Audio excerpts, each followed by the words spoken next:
All right, I'm going to introduce you. Let's roll. We're going to roll? Have some coffee. All right. Welcome back, everybody, to the second episode of the warm-up. Today, joining me is my good friend, Awkar Ruel. I've met him within the last year, and he's a good man. He's a refugee. He's a Syrian, and he's going to tell us about his life today. Is that all right, entry? That's perfect. Is that all right? Yeah, it's perfect, man. I feel like actually that was terrible. Nah, I think it's all right. There's more to say, maybe. We'll find out. All right. Ooh. We'll find out if there's more to say. All right, so we're rolling. All right, let's go. We've got to just start at the beginning. The very beginning. Well, first of all, thanks for having me. It's a pleasure to be the number 2. Yeah. Made it. Let's start at the beginning. So tell us about, like... bit of a background. Like your parents, you know? Like, start it with your parents, maybe. Start with my parents. Yeah, like, amazing. All right, let's do that. You know what I mean? Like, where your parents from? Like, that shit. Well, my parents are Assyrians, not Syrians, Assyrians, A-double-S. And they're born in Iraq, of course. And my dad used to be civil engineer, so a project manager back home. Yeah. And mum used to be an accountant until she got married, and then she became a housewife, because that's what you do back home. Yeah. You got only one person working, and there's enough. And dad used to make enough money to support everyone. No, but like, okay, so like, yeah, I feel like you're coming in now to this story. I'm already coming in, yeah. Yeah. Like, tell us more about your parents. You know what I'm saying? Break it down. That was so quick. They deserve a little bit of a fucking mention here, I feel like. Fair enough. No, that's a fair point. But not sure what I can tell you exactly about them. I can tell you more about them now than back then, because I don't really try and Were they both born in Iraq? They were both born in Iraq, yeah, I told you. So and they're both born in Iraq. Your grandparents were born in Iraq, and their grandparents? Well, you're taking it too far. Is it? Because, yeah, I'm gonna lose track No, but I just want to know, like, how, like... Well, yeah, like, my parents were born in Iraq. My grandparents were born in Iraq. I think my great-grandparents were actually from different parts. Because of the way that Syrian kind of community operates is that we kind of are scattered between Iraq, Iran, like Turkey and Syria, northern Syria's. So there's different villages, right? So during the Second World War, a lot of genocides happened and a lot of migration and kind of crossing between borders. So I can't tell you exact borders or exact where my parents or my grandparents from, but I think one from Turkish area and one from more Iran kind of side area, and they kind of migrated to Iraq because I was a bit safer, and then the community grew. But that's so cool. Yeah, well, like I didn't even really know the background of the Assyrian people. You know, that's pretty interesting. Well, I don't think many people would. Well, that's a whole podcast for itself to go through all of that. Yeah. And as much as I know, I still don't know everything. Yeah. Because the history is so rich, full of, I guess, interesting stuff, and also a lot of sad stuff, a lot of genocides, a lot of part of the Armenian and Greek genocide where they're Syrians as well. Yeah. Where millions of people got killed. Yeah. So that kind of sets up kind of the scene that's for the life. Podcast is what you're saying. Huh? That's a whole nother podcast. That's a whole nother podcast. Yeah, we'll do one on that. We'll do. You know what? We're gonna do one on that. We should. We'll do it. We'll be fun. Yeah. I'll need to do some more research and come prepared. Yeah. Because I don't know all the facts. All right. So I need to make sure I'm equipped. All right. But let's do one, but we should. I'm not kidding. No, we'll do it. Like, I've got like 3 interesting people I know. You know what I mean? I'm just gonna repeat the same 3 guests over and over again. Oh man, that's getting fun. No, we'll do that. But that I think needs a bit more of me actually doing the more research and kind of understanding, so I don't not spit facts and kind of go on a rant. But that kind of sets up the kind of perspective for my parents. So again, even my parents back home, my grandparents as well, they kind of already, in a funny way, they were migrants as well. Yeah. Right? Which that is hilarious now that I'm thinking about it, because I've never thought about it that way. Yeah. So they're already trying to set up their life there and kind of build it up, because that part of the world is so unstable and so much on. So why has it always been so unstable? Because of oil. Yeah. The oil. All right. The oil-rich country attracts so much drama, strategic location, political agendas. Yeah. That's another one. That's another 3, yeah. So you have so far 3 podcasts on the roll. No, so my dad has worked very hard my grandfather passed away when he was youngish. I think around 50s or something. Again, I don't exactly remember. Yeah, but so my dad was the eldest son. He kind of took care of the family. So Abu Ruel. That's Look at you. That's good, eh? That's you. Good on you, man. Sometimes I just pull them out. I don't know where you get them. You know what I mean? I don't know where you get them. Like sometimes I just pull it out. Yeah. Yeah. Nature. Anyway, whatever. Yeah. Universe is just projecting energy. Anyway, go. So, so my dad kind of took care of the his family and like my uncles and aunties and my grandmother. He was a civil engineer / project manager, so that kind of sets up the scene for like me eventually. But yeah, he was great. I used to go. Well, I'm already in the picture. No, I should pull myself out again.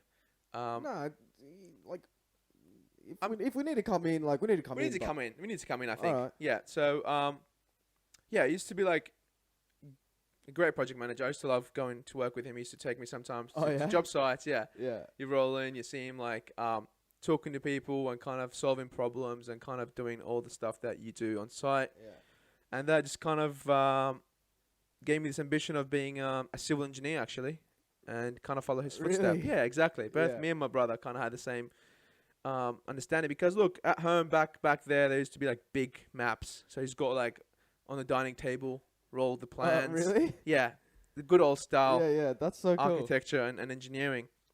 So that has been like I've been exposed to that kind of what do you call it? That kind of culture. Yeah. Since a young age. Yeah. But that was his role in terms of just being the career, but also he's been a great father and a great role model for me just to be who I am today. He's a great person. Great, kind heart, right? He's like loves helping people and great, does as much as he can for the community as well, which is great. So it's kind of my dad. Yeah, that's nice. Yeah, and then mum was the same. Mum was just amazing as well. Yeah. She's spent a lot of time kind of investing into us. Yeah. To be honest, me, my brother, and my sister, of course. So yeah, that's kind of sets up the background. What's the background? Sets up the background. So we're still in Iraq here, right? Yeah. So we're in Iraq. Your brother's the firstborn. Yeah. So your brother gets born. Yeah. He's still in Iraq. You're born. Everyone's happy. Yeah. Everyone's First happy. child. Yeah. Everyone's happy. Yeah. You're born. Nah. Yeah. Not as happy, but they're happy. Still happy. They're still happy, but not as happy. And then your sister's also born in Iraq. Yeah, Iraq. Okay, so cool. my sister was born, and then my sister has Down syndrome. Yeah, no. As I've told you before. Yeah. So that kind of sets up a different turn into the family. Everyone was still happy. Everyone loved her so much, and everyone took extra care of her, of course. Yeah. And she's still spoiled till this day. So that kind of I don't know if you want to talk about it, but I remember you telling me that she had like a bit of a rough time when you were living in Iraq. And it wasn't her. I think I wasn't talking about her exactly. I was talking about generally people with disability would have a rough time back home anyway. Yeah. And back home, back home, it means like Middle East. Yeah, my bad. Did I start that? The back home? Mate, me too. I think I did that. That's alright. Really? Yeah, I do that. This back is home. your home, mate. This is my home. No, everywhere's my home. Yeah, that's hectic. But back home I refer to Iraq, Syria, the place I lived. But it's very rough for them because what do you call it? Yeah, people don't treat them. No, like we were saying. Remember, I was like at my high school.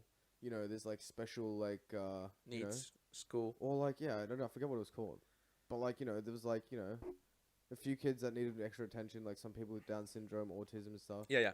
So, and that's I told you. There was like a little like they had there was like a learning center within the school or something. I don't know, but there wasn't. You said they did nothing like that. No, there was nothing like that back home. Well, there was probably some really private special schools that were designed for them, but they probably were kind of out of budget. Yeah.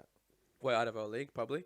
And again, she was very young when we left Iraq, so we shouldn't get that chance in Iraq.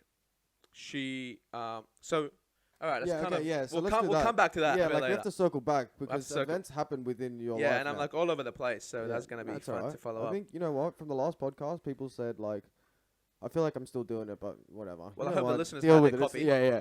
I'm having mine. No, like it's just like I feel like people like you cut. You're trying to you're cutting people off mid sentence here. No, it's alright. Look, we're gonna try. You gotta try and keep. I'm gonna try and keep you on track. I've been trying to do it, but I feel like I'm coming in So the wrong we're angles gonna and we're stuff. gonna have to That's we're all gonna right. have to do it. We Whatever got we have time. to. We got Anyway. plenty of time. So let's kind of throw back to me moving out of Iraq or what led to that. Do we have So any dates here? sorry, Can yeah, we throw some dates in? we're gonna throw some Yeah, dates. yeah. Yeah. So in 2003, the Iraq or the American invasion happened against Iraq, and they kind of now let's start there. That was an interesting. That's a pivotal moment. There's a pivotal moment in my life because in the story. I remember everyone preparing and everyone getting really scared of what's coming, Yeah, right? Because it's war, man. It's happening. Everyone's stacking up on food. So pretty much what happened these days. That's but except we didn't crazy, stock dude. up on fucking toilit papers for some reason. So 'cause you don't need tell them. me about that actually. So do you remember that? I do remember that. The one vivid kind of memory I have of that, it's me and my mum, my brother, and my dad kind of hiding underneath the staircase. Whoa. While the American planes are flying and bombing the shit out of Baghdad because we Holy lived in the shit. capital. Yeah, so you lived in Baghdad? Yeah, we lived in Baghdad, and so anyway, I'll just get to that point in 2 seconds. My Yeah. God. No, like We're gonna dude, get to that Get point. there in like 10 minutes. Yeah. We got time. So remembering people stacking up on things, on food and Yeah. different stuff, and kind of making sure they have even. They were making masks, homemade masks, because everyone was worried that someone, each party, maybe American party or the other, or Iraqi party, would use the chemical weapons. So they were kind of worried Like about full that. gas mask. Yeah, no, not full gas mask, like the mask we have nowadays, Really? but they're putting like charcoal in it or something. There was like this whole like theory about how to protect yourself and kind of close your windows, and also the best thing you would do, you start taping the windows with an X mark, so in case of a blast, they don't shatter. They break. Are you kidding? They break Look as at one this piece. Stuff that you know, dude. Yeah, look, that's a fucking just trained mind. Whoa, dude. Yeah, so remember Wow, that's people crazy. doing that, us doing that, getting ready. Then Bro, yeah, getting ready for war. getting ready for war. That's crazy. It's That is mind blowing. Thank God I have you on the pod. This Well, is you're gonna need so many more yeah, stuff. like slow it down. I am slowing down. Yeah, Yeah, like- possible. Like, so people are saving the food. Yeah, well, people masking went up to the the windows. shops. You did that? Everything went like triple. Was everything like? Was it Price. like Armageddon? Like people just running everywhere, like, or was it still kind of people Look, were no. chilled? To be honest, this is one thing that when I compare what happened the pandemic here to what happened back home. People have been through different wars, but people didn't panic because of that sense of community, right? Yeah. So if you needed something, you could genuinely go to your neighbors and ask them, and they would help you and they give you, right? Yeah. While here it's a bit more each for themselves kind of thing. Wow. Exactly, right? Yeah. Well, at least I don't know. That's a statement, or that's how That's how I you see feel, it. That's yeah. how I perceive it. But yeah, you still bought your own stuff. You went and got some rice. You went and got some I don't know, vegetables or whatever you Yeah. could stack on. And again, very essential. Yeah. Canned food, Yeah. right? All the stuff. So you kind of getting ready. And I remember at night on the 20th of March, if I remember correctly, that's when they attack. That attack Oh happens my by God. the American forces, coalition, whatever you call them, coalition forces, and you can literally just hear the plane flying, and go, Bro. and then Where are you at this point? at home. What do you mean? We're at home. Like in the basement? No, there's no fucking What? You're basement. just watching TV in the living room? No, we're not watching TV. I'm telling you, we're underneath the staircase, and that's what I'm gonna come to the staircase, yeah, right? You can come back to that. Because structurally, the staircase is structurally the strongest place in the house. Because if things fall, you want some sort of a structure on top of your head to kind of protect you. Because if the house collapses, right, the bricks will start falling. So if you're in an open space, you get a copper brick I've or actually something. heard doorways as well are pretty good. Yeah, well, because you got the enforcement on it, Yeah, right? yeah. So stairs. We were underneath the staircase. Yeah, like your dad's an engineer as well. Like Yeah. he goes We're under hearing the stairs. under the stairs. Yeah. Go. But that was like a whole thing within the Iraq community. Everyone knew that. So yeah, you hear the plane come Yeah. and go, right? Just go by, and like a second later, go boom, No. blow, blast. No, The dude. house shakes. And so someone's just died there. Definitely. That is I would definitely say. so crazy. So they attack. The first thing they attack, which is strategic, of course, they attack electricity grids and power points, Wow. power so they supplies. Yeah, so it goes pitch black. Did that. First couple of bombs, God. pitch black. and now you got candles. So you turn the candles on, Oh whatever. my god. It's not a romantic candles, I tell you Yeah, that. this is All right? some scary candle. This is scary candles. Oh my god. And the dude. house is shaking, and people are just scared. Well, generally, but I don't know about my family. Scared that someone might miss, right? What do you A mean? missile might miss, and instead of coming into a military zone, it will land into a neighborhood. Okay, yeah. And so we'll let's wipe talk it about, off. Let's explain that. Let's talk explain it. because I don't know anything about that. Talk to me. So Ask me. I don't know like. So how does that work, dude? There are military war zones, and there are civilian zones. Well, not zones. Well, let's just say there is military bases, right? And they're gonna try and attack that, quote unquote, attack the military assets or military, military assets. Yeah, they're gonna attack the military assets. So while they're doing that, some of these military assets might be in some sort of a residential areas. But again, close by, because that's how the city works. It's a dense kind of yeah. topography, and people just live next to each other. So yeah, you get them attacking these things, but they might miss and they might come in a neighborhood. You never know, right? Or the defense, what do you call it? The defense mechanism might get triggered and go off. You never know what's gonna happen. Whoa, yeah. Someone, you might just have a bomb or a rocket just in your backyard or your front yard. That is You don't know. insane. So that's what people were so scared of. Oh my god. Dude. That night, I think, was the craziest night. What I vividly remember of that night is my mum holding my sister, because my sister's like 3-year-old, like 2.5, 3. Oh my She's God. holding her hand, and my mum is yellow, like just Yellow. face yellow, scared, praying, Oh my god. everything you want. And I'm like, I know what's happening, but I'm not super aware, because again, I'm like 6 years old. But you're still terrified. Yeah, I'm terrified, of course. But again, I don't know the seriousness of what's happening, but they know because they're the adults, right? Yeah. And eventually the night passes, which is great. The morning, You're all still under the staircase? You Well- sleep there that night? well, we kind of came out because you hear the... Oh, sorry. So when the plane come, you get the siren. The siren goes off. The siren of an attack happening. So go, Oh, like throughout the city? yeah, throughout the whole city. Mm. I don't know if you, yeah. Mm. And it goes like crazy. And that's when you know there's an intrusion happening. So you go underneath the staircase. Yeah. So when that stopped, you kind of knew it was somewhat safe to come out and I Yeah. guess go eat or do something or whatever you could do, if you could eat even.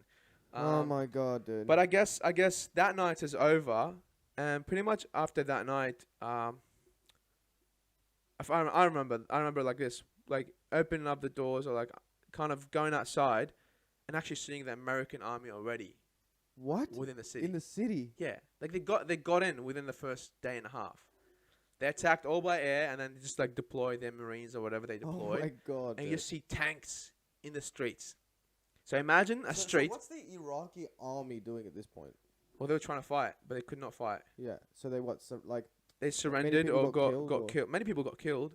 They like there's Within that still like first there's night. still reports about what happened in the international airport, right? Because the international airport was a main base for the Iraqi army, and apparently, this is just me quoting stories of people. People were melted there, like What? they used some sort of crazy weapons. I don't know what Wait, they used. What? Yeah. What do you mean people were melted there?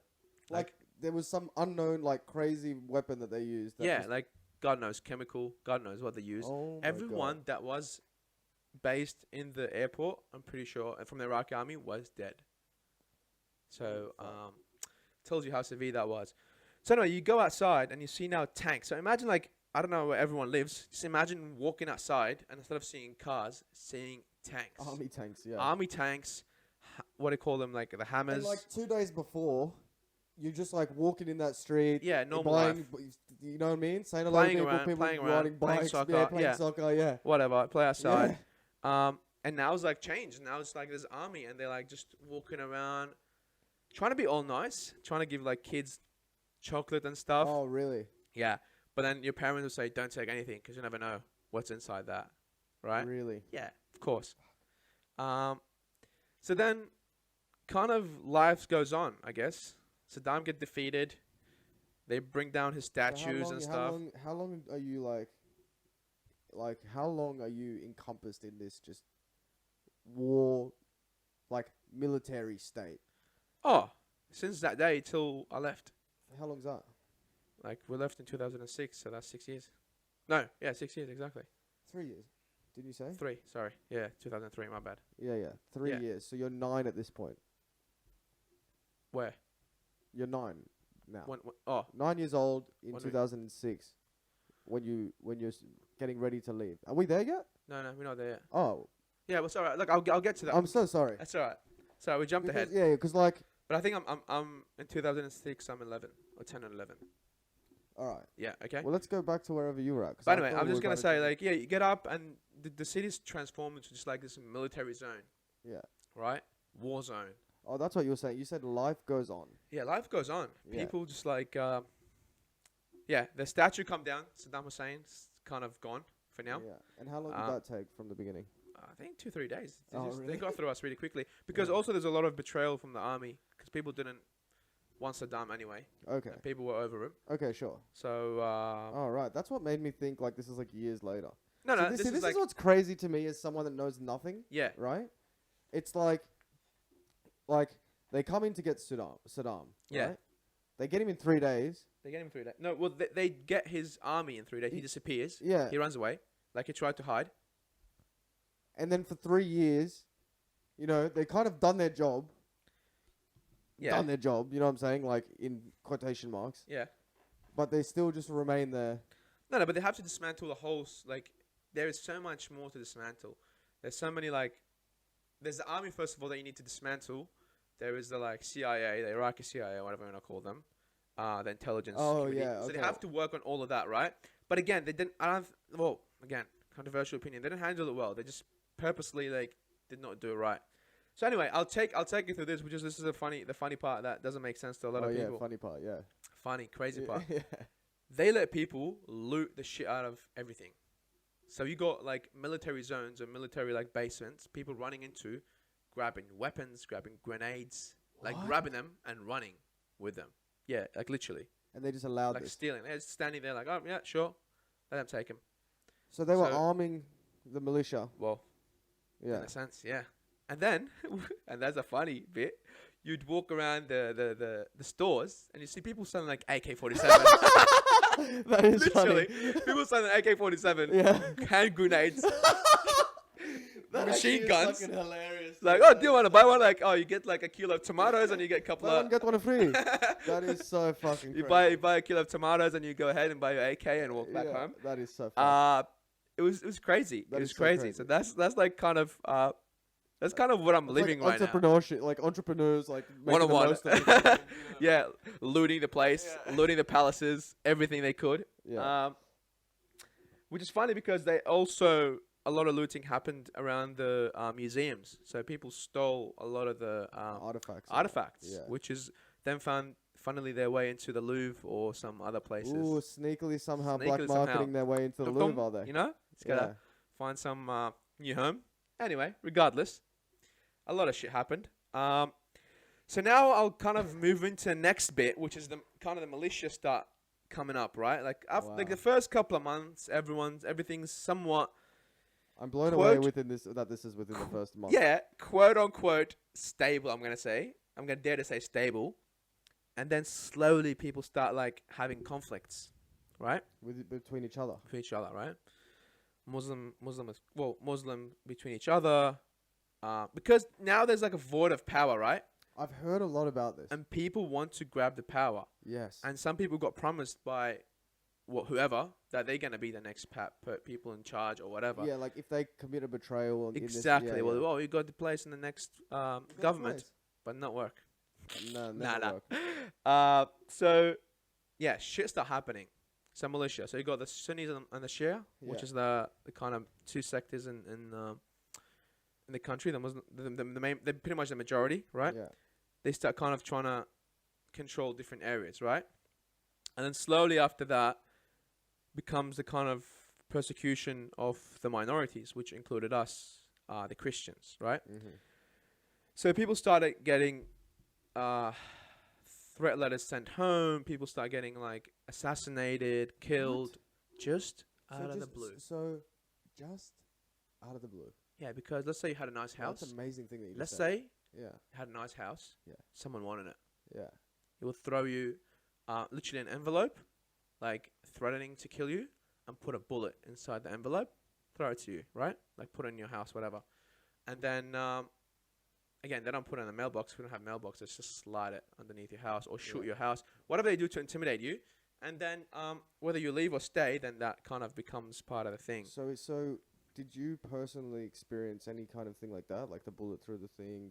Or your dad probably, I guess, My maybe dad had did, it. And yeah, then he yeah. never just told you if he even Well, did. yeah, well, he never like talked about it much, but yeah, I'm sure we did because my dad was like was a civil engineer and a project manager, and after the war he was trying to work on renovating like the churches and the cathedral and all the stuff that got kind of damaged, and then the militia. Your family's like, they're involved in the church. A Syrian community, the church, yeah, exactly. Yeah. So, yeah, dad start kind of doing that, and in a sense, I'm not exactly sure. Like he never spoke about it, but at one point it was just too much, and I had to leave, right? Yeah. And I'm pretty sure he kind of experienced that, right? But I can't say for sure. Like we've never had this proper conversation. But again, many family I know about that kind of received that kind of threat letters, whatever you want to call them. Yeah, like people. And actually, people like got killed.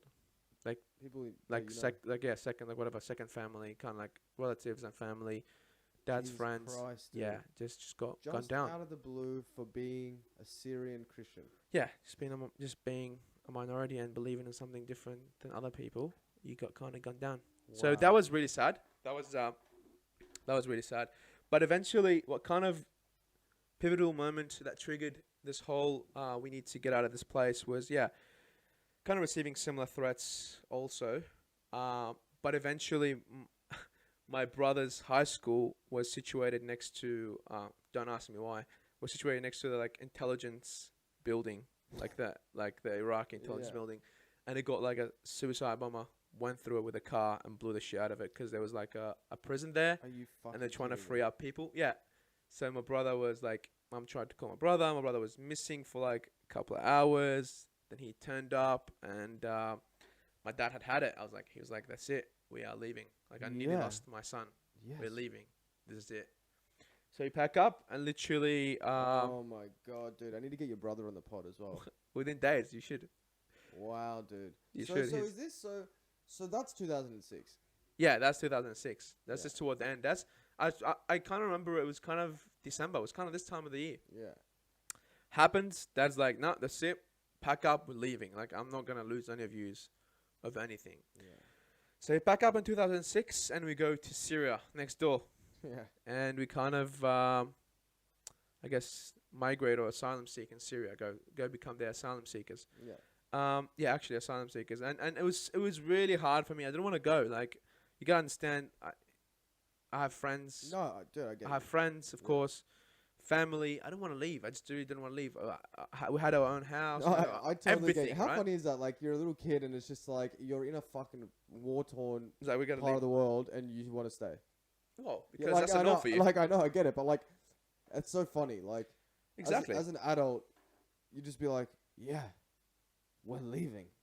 We're done. Like, your dad is just like, yeah, we're out of there's here. something You're better like, than this. yeah, Yeah. but my friends. Your dad's like, I don't give a fuck. Get in the car. Get in the car.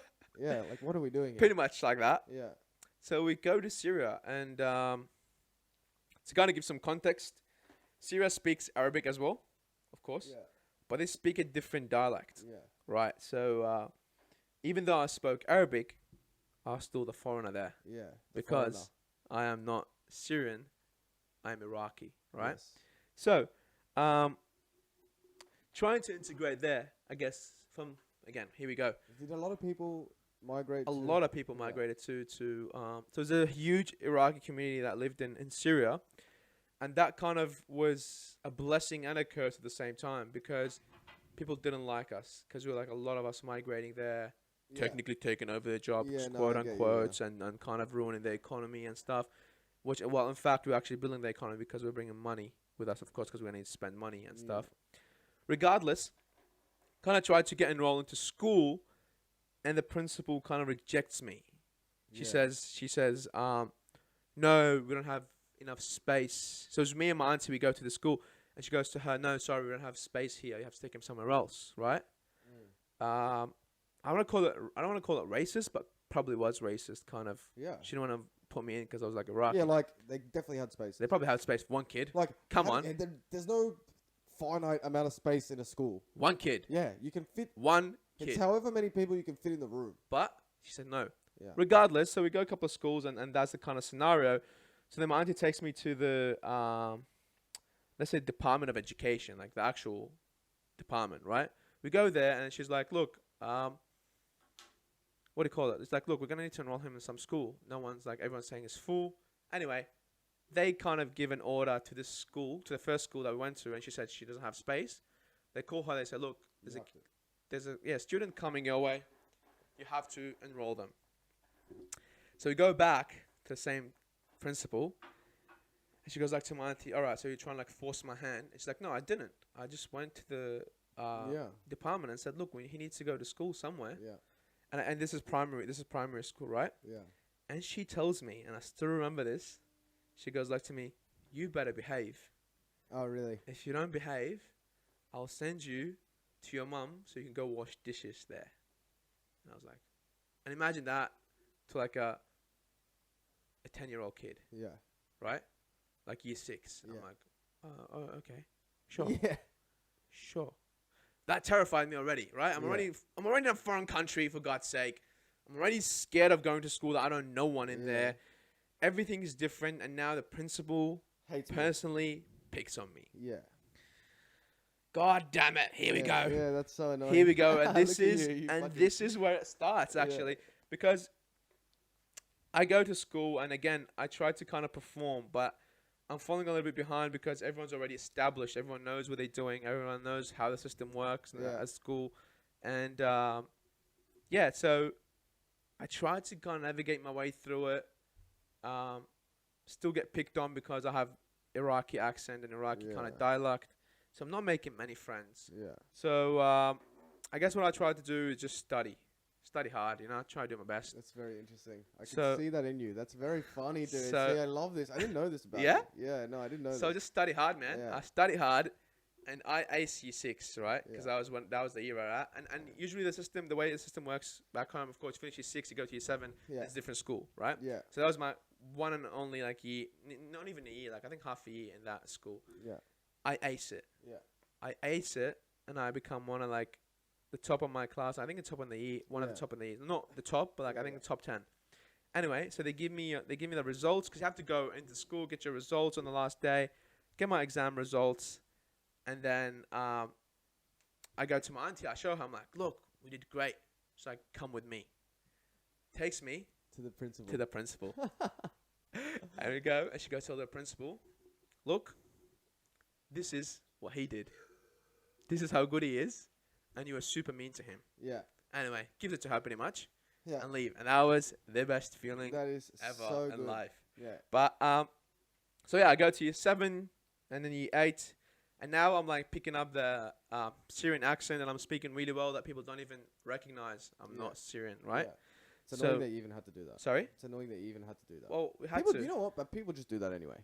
But you have to adapt, right? Yeah, you pick up the accent. Especially when you're a kid. You have to kind of morph your way into being accepted, which is really sad, but I guess you have to do it, right? Yeah, I guess maybe it's just part of the But anyway, you have to climatize to the environment around you.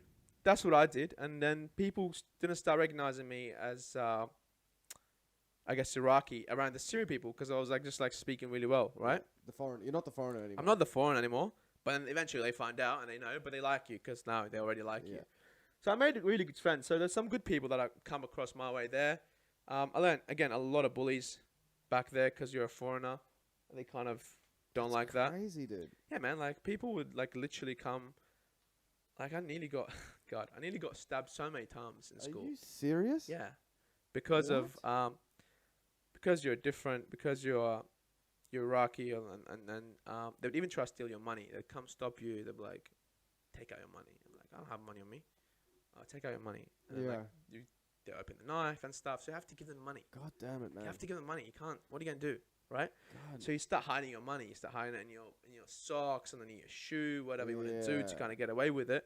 But eventually, like, I grew up to kind of understand that you have to stand up to these bullies. And then we get into fights, and it was me and my brother in the same school at one time for, like, kind of high school. Yeah, like that's how you got to do it. So that's how we do it. But then again, there's like a lot of them. There's maybe There's a four lot of us, five of us, but then there's like 100 of them. Yeah. Anyway, so, but we still gave it back at sometimes because you have to stand up for yourself. And eventually that kind of paid off. And some people start backing off from you. Yeah. And yeah, so after kind of 6 years in Syria, and kind of I'm going to step back and kind of give you some more context. So as you get to Syria, you kind of become an asylum seeker. You go to the UN, and you definitely. Yeah, give us. Yeah, so you go to the UN, and you apply for an asylum seeking paper. You're Yeah. trying to kind of prove that you're an asylum seeker. You ran from Iraq because of this persecution, and they give you pretty much a paper saying they're an asylum seeker. Like, of course, to my parents, not to me. Yeah. And it includes our name. And then you kind of get into this humanitarian program where you're trying to apply for resettlement into any country, right? So while you're in Syria, Yeah. you are technically an asylum seeker. Yes. So like, that's funny, dude. I didn't know the difference between Oh, really? asylum seeker and refugee. Do you know now? Or Is should I there- explain it? Like, well, I assume refugee is someone that's settled in the place that they've escaped or, like, fled to. Yep. An asylum seeker is someone waiting to find out the place that Exactly. they're fleeing to. They're in a safe haven, they call it. Yeah. So in this place, temporary place, they can't stay there forever because you're going to have to go somewhere else. They're only accepting you now to kind of save you from what you're coming from. You're seeking asylum. Seeking So asylum, exactly. when you're an asylum seeker, can you open a bank account? Can you what can and can't you do? What restrictions do you have as an asylum seeker? In Syria at that time, like from your kind of like, what's your experience? Kind of the experience was that again overall was good because Syria tried kind of take a lot of Iraqis and help us, and that was great, right? Yeah. But at the same time, like again, there's not many people use bank accounts there because that's not the way we do it. You just have money on you. But I guess you couldn't buy a property. Yeah, that's kind of what I'm Yeah, asking. you couldn't buy a property. Yeah. You couldn't open a business, and also technically you couldn't be working, right? But people still worked, and people still kind of did some dodgy stuff and hustled, and then you get deported if you get caught, and many people got caught and get deported. Back right? to where? Iraq? Back to Iraq. Are you kidding me? Bye bye. See you later. Holy Which shit. is fucking crazy. But then again, also if you get in trouble, and that was one of the reasons I didn't want to get in trouble. If you get in trouble and get caught by police, you actually get like a warning and maybe get sent back home as well. So people were careful. I was careful. You're always on your toes. You're always on your toes. Which kind of allow the platform for bullies to be bullies and then to kind of do whatever they wanted to do because there was no retaliation by the people. Because if you do and the police come, see you later. You're the one in trouble. You're the one in trouble. You're going home. Yeah. And you don't want to go home because you got to ruin it for yourself and your fucking family. So you kind of bite the bullet in a sense, right? Which is really sad. Wow, that sucks. So there was kind of the kind of what do you call it? The kind of downsides to it. There was no good sides to it except that you're not in Iraq anymore and you've kind of in this safer place. Yeah. But essentially when we lived in Syria, my dad still went back to Iraq because he wanted to work. He wanted to work so he can provide to us, so he can go to school. Okay, right? so wait, so it was just your dad kind of lived there, or he like what? Well, He my went dad there for like 3 months, come back. my dad went there. He used to go for like 3 months and come back for like a week and a half. Yeah. And go back again to work to kind of provide for us to kind of go back, like continue education, of course, and also to like live a better life, right? Yeah. Which was in itself another like big problem, because he would go, and usually you have to drive between Iraq and Syria, right? And the kind of crossing of the border, that kind of zone is called it's called a death zone, because people just get like stopped, robbed, killed. Why? You don't know Why? why? Because people just are disgusting. No, but like, is there like just on that kind of the border region is just unpatrolled? That border region is like a little big desert, right? Oh, And it's you're like driving. it's like no man's. It's like No man's land. yeah, Literally. It's like international waters. It's Not like really. we don't know where like, we're at like right now. You just be like even if in Iraqi borders, like you'll be driving in a desert. There's only one road. They could literally block it with their cars and stop everyone and start checking their IDs, right? And based on your ID, they would know what religion you are, like from your name. You're Christian. Get out of the car. Let's say this like the Sunni Muslims are standing. That's their blockage today. Oh, you're Shia. Get off the car, and the same vice versa. Holy. If the other guys are there, they will guard the other guys, and just like back and forth. And some people just want to steal, so just like get you off, take all your money, everything, and maybe even kill you because they don't want no witnesses. This is so sus for your dad. This is so sus for my dad. He's Christian, driving back and forth. Well, he's not driving. You catch kind of what do we call it? Not taxis. Like you get in with a driver, they go back and forth, right? Oh. There's people that do that because that's the route. Like there was flight, but people don't fly usually because it's too expensive. So dad goes back and forth. That's like the dangerous thing that dad could be doing, right? So when you say goodbye to him, you actually say proper goodbye. Like, oh, dad, I love you. Like, you hug him properly. Oh my god. Because you never fucking know. It might go. And that's it.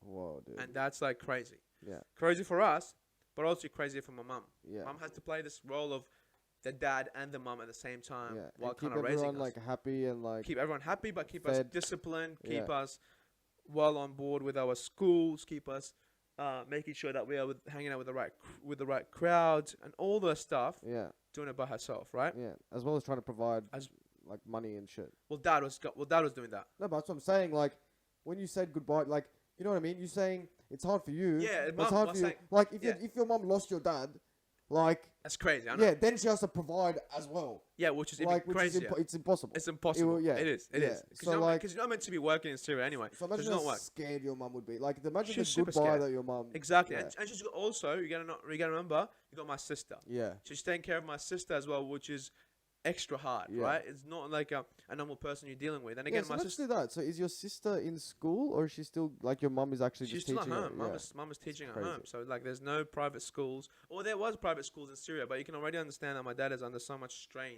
Yeah. Of like you financial and strain. like they didn't like they didn't let me in. Yeah. Like they didn't let you in. Yeah, exactly. Yeah. Which is like it's crazy, right? Yeah. Anyway. Yeah. But regardless, so mum is taking care of my sister, and of course we're lucky because my sister's got Down syndrome, but she's not very severe, so she still understand. You still can have conversation, but again, still very hard, right? Still very hard, still developing. She still have to take extra care of her while taking care of us while doing the whole thing by herself, right? Crazy. So all of that, 6 years of that pretty much. 6 years where you live in limbo, where you don't know what's happening next. Where are you going? I don't know if I'm coming to Australia. I don't know if I'm going to Canada, America, Germany, whatever. Anywhere. Anywhere is better than when we were, at least for us, because it's like you're traveling and you're on the station waiting for the train, right? Yeah. And the station is Syria. Yeah. You can't stay on you can't live forever in the train station. Yeah. So you're waiting for that train to come, and you don't know where the train's going to take you, but you just want to get somewhere so you can establish yourself. You don't know when the train's coming. No, never. You never know. Some people will wait for like a year or two. Some people 3. Some people die in the station. Some people actually die in the station. Yeah. So that's very sad. My grandmother died in Syria, and then we had to bury her in Syria. So she's there. Oh my god. Left behind with no one. Go. Right, yeah. there you go. Which is again another sad thing for my for my dad, of course, because it's his mum. But oh my god, that's so sad, dude. What I'm trying to say, yeah. So the train, you never know when is it coming. The anxiety of you waiting. Then the anxiety of you like not understanding where you're going, what are you gonna do with your life. So you just gotta just do whatever you can with what you have, right? Yeah. And do the best. That's kind of when the attitude kind of started of like just trying to do my best and just trying to. Again, I was very young. I was when we left Syria, I was about 16 and a half, 17. Yeah. When we came to Australia, so that's the age. So between 11 to 16, that's the kind of... That's a development stage. That's development stage. Yeah. Teenager. Copying all of this stuff, right? Yeah, that's crazy, man. Which is really insane. Yeah. And sometimes I kind of forget what I've been through because, like, you get so caught up in your day-to-day life. Yeah. And it's really good to do this because now I'm, like, literally thinking about what I've been through. Yeah, dude. And, yeah, so we kind of wait through this limbo. Eventually, we find out that Australia might be the go. So I'm super happy. Yeah, like, so how do you find that out? Like, when does that news come? All right, so you kind of apply for different programs, right? And you could do that through the UN, of course, but also you could do it through the embassy itself. So you apply for different specific embassies. Yeah. Like you go to Australian embassy, you fill out the form, whatever refugee seeking form, and you just kind of submit it. Because we had my uncle and auntie here, that kind of supports your case a little bit better, so you can actually when get. did they make the move? Oh, Were they asylum seekers too, or they just they happened to just move to Australia earlier or something? No, so my auntie had moved to Australia like 40 something years. Like no, not 40. She's been here for now 40 years. So take it back like what 25, 30 years. Like she left when she was very young. Yeah. She got married and her husband just like left. Went. So went to Greece. Did other again still refugee kind of routes, but was way easier before then, right? Because Australia was taking so many people, like 20, 30 years ago. They wanted migrants. Exactly, yeah. They wanted that. There wasn't like a huge influx of people needing to flee. So they bought it. No one knew what Australia was. Nah, people knew, but not that much. Eventually, and then my uncle came here in 2003 or 2002, something like that. So it was like, his had pre-war, yeah, exactly. So he had been here for like 7 years or something. Anyway, so regardless, we've got some family here. We've got my uncle also from my mum's side here. So I had some family. So Australia was like such a random place to have family. Exactly. Yeah. We have family. I have family all over the world. Do you? Literally. Yeah, that's so cool. America, Canada, Australia, Sweden, a lot of through Europe. Yeah, like it's just weird all over the family place. like that around the place as well. Yeah, migrants. Yeah, everywhere. I got America, Canada, Australia, Italy, Argentina. Oh, I forgot Iraq, Syria. Yeah. Argentina. Whoa, that's a big one. Yeah, Argentina's a weird one. Probably heaps of Italians went there at some point. Well, good on them. Anyway. They wanted the nice weather, probably. Yeah. They knew where to flee. The Italians knew where to flee. Well, yeah, you'd hope so. Yeah, anyway, sorry. Regardless, we go back. So you go apply, and you kind of, we ended up getting rejected a couple of times by Australia, but eventually got accepted. Yeah. And the way you get accepted is you get this like a return form, right? A form comes in and like, oh, we want more information about this stuff. So we do that. You kind of fill up that more extended form, and then you send it back. And then they do an interview with you. So they call you in. They're like, oh, you have to come in for an interview. You go in. That is the scariest time, right? Why? High stress, man. You're getting interviewed, not for a job, Yeah. for your life. Yeah. To set up your life with your family. Yeah. So my dad... It's funny because I know my you dad, now. Like, I feel like you just pump an interview. I would pump it when I was a kid. Yeah, I know. Yeah, I was a kid. I didn't even know nothing. Like, I can't imagine like. No, imagine 16-year-old Awkar doesn't know any English. So, and my parents and my dad, and you have. I think that all stress on my dad to kind of be able to do his best because his family's future depends on this interview. Like this is the most crucial interview of your life. Yeah. Anyway, we do the interview, we get accepted. Yes. Great, thank God. We do the medical checks. Yeah. And then boom. 2012, February 20th, or something along those lines, lands in Sydney, Australia. Wow. So you land in Sydney. Yes, I land in Sydney. Holy We've got family here, and we land in Sydney. Yeah. Funny fact, let's trace it back a little bit, because this is going to come in handy later on. When they tell us Sydney, we're going to Sydney, I don't know where it was. Yeah. I don't know what to expect. So I go to an old internet cafe. Where was this? Back in Syria. Yeah. And you sit on the computer trying to connect it. Yeah.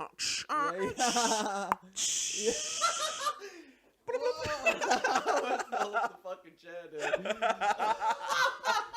I got you there. Yeah, there you go. You got me. So that happened, and I typed. Well, anyway, skills. Yeah. Random skills. Sydney. You type Sydney, Australia. First picture. Guess.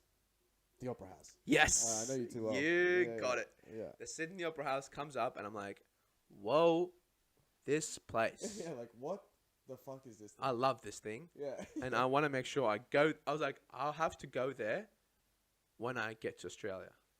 Sydney. Whoa. Little did you know it's exactly in the center of everything.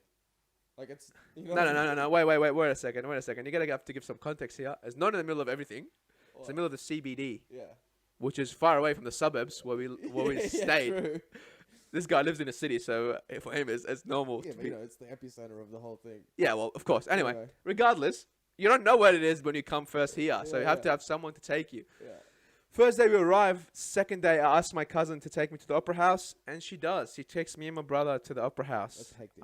So grateful for that, because Shout out to Carmen. Yeah. Carmen for taking me to the opera house. Yeah, shout out Carmen. Hope you love you. This episode. Love you so much. Best mum ever, because she's got a baby recently. Oh, she's the one that. Yeah, she's got the one baby. Oh, that's amazing. Yeah. So she takes me there. And yeah, I see it, and that's when it like hit. It grounds everything. I'm like, dude, I'm in Sydney, Australia. Yeah, I dude. love this thing. Whoa. I love this place. I love it. I fall in love. I love this thing. I love this building. This thing looks amazing. Yeah. One of the 7 wonders of the. Isn't it one of the 7 wonders of the? I don't know. Maybe should be. Should be. It definitely should be. Well, probably was in my head back then. Anyway, I love this place. So, this is where the journey of the Awkar today starts again. Yeah, this is the third restart. This is third restart, and you can imagine, 16, 17. Yeah, third restart at 16 and a half. Yeah. 17. That's crazy. And let's kind of, I'll give you some more context. So like here we moved from a country. Some water? Yeah, please. That'd be great. We moved to the country, and yeah, that's fine. Perfect. Let's have some water. Yeah. Like speaking to it. What, like, get some water in you. Oh yeah, that's great. I've been speaking for so long. Here we go. So, yeah, we come to the country and we're kind of trying to restart, but you got to keep in mind that we've got some social infrastructure, like some family. That's a great way to word it. Yeah. Yeah. None to zero financial support. Yeah. Right? Dad and mum had spent pretty much all their life saving, running away from the war, trying to save us, trying to educate us. So literally you're starting from zero. No language. Jesus. If you know me, and I've verified this to many people because people don't believe it. My ESL, English Second Language teachers at high school, would tell you how bad my English was. I barely knew how to say my name, my age. They're very basic. I knew the alphabets. So let's just say. Holy fuck, dude. So how do you actually like?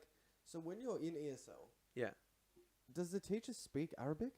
No, they speak English. Yeah. So like, but they're super nice and they're super good. They're super trained to speak slow English, to kind of guide you, to use pictures, to use different things, and kind of slowly adjust you to this English speaking. Right? Yeah. We'll get to that in a second. Let me just tell you the basis.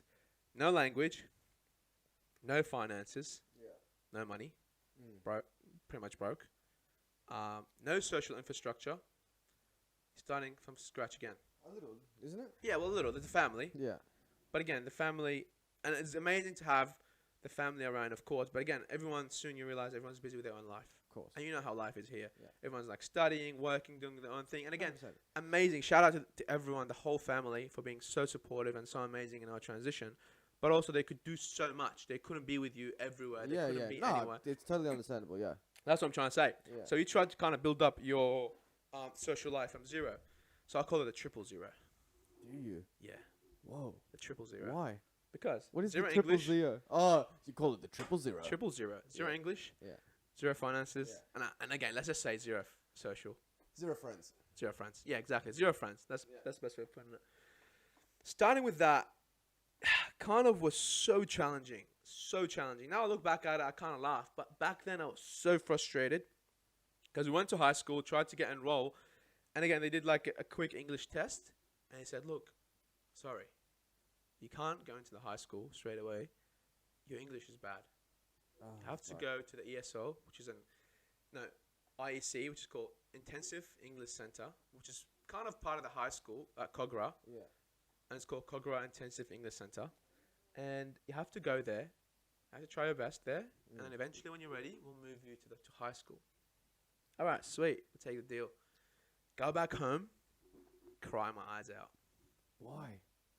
Man, it's so hard. It's just you being an overachiever, if you want to call it, or a good performer back home, to like not knowing how to answer Oh, a multiple question answer. Yeah. I was so frustrated, and I was Multiple question answer. literally I love that. multiple question. Oh my god. Multiple choice. Multiple choice question. There you go. Oh my god. Gonna send you back to And fucking also, Cogra Cogra fucking. IC. Shout out to KIC I'm gonna for send you to Cogra doing it so well. English language center again. English language center I'm again. just fucking And with you, dude. yeah, by the way, you know me really well. I I love still fuck up words, Yeah, and I I'm love it, just dude. don't care. Oh, I love it. I don't That's care actually, anymore. I love it, dude. That's I actually wanted to capture that on the pod. There you go. Yeah, You yeah, just like got I it. love It's it. natural. Yeah, yeah. It's It's my natural, favorite baby. thing. It's natural, For baby. you guys that don't know the relationship between me and Awkar, we work together currently, but we'll get there. Like I don't want to spoil Yeah, any we'll spoilers, get but we'll like get to that. I just want to let them know that that's like fun banter. You know, I'm not just fucking with this guest that I have in. Like, you know what I mean? Because it's amazing. I like still manage to mess up words and don't know how to say some words, which is fine, perfect. But anyway, we'll get to that. That's kind of the kind of the process. Because Ramon back here, I feel like sorry, I don't want to come off like an asshole. That's a joke. that's all right. You're not an asshole. Yeah, You're a yeah. nice guy. You're a nice guy. You can be. You can be sometimes. Shut the fuck You're good. up. Clip that one. Put it on Instagram. No. Yeah. That's I'm okay. flipping the part where you call me an asshole. No, you're not an asshole. I I'm said. just kidding, bro. I It's love alright. you. Anyway, we'll go back to my All right, go. shit here. Yeah. Sorry. No, Yeah, it's yeah. alright. We'll go back to the fucking Multiple question Yeah, choice. yeah. Answer. So, I don't know. I don't know how to answer that one. So, anyway, all right. Look, it's a sad part of the story. It's a sad part of the story. Yeah, Let's hear this. Yeah, anyway, yeah, I forgot about the crying part. No, look, the crime You can lighten literally. the mood sometimes. Huh? You can just lighten the mood. No, I lied in the mood. I'm just kidding, yeah. It's just good.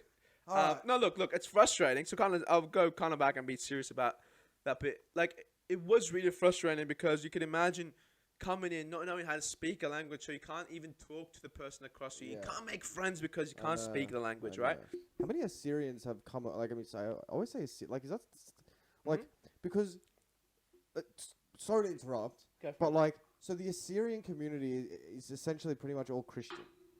Yes. Yeah. So the Assyrians vicariously, I don't even know if that's the right word to use, but like got persecuted because as an entire like race, in a sense, because of their religion that they all happen. Do you know what I'm saying? Yes, So, exactly. like, Yeah. so like, That's right.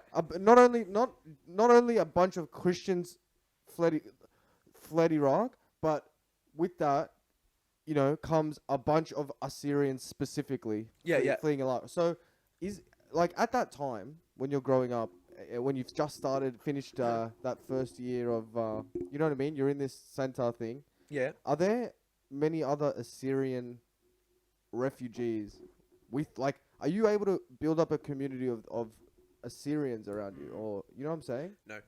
Okay. Because I'll tell you why. So when we got resettled, we kind of lived around my uncle, and my uncle lived in an area that didn't have many Assyrians, right?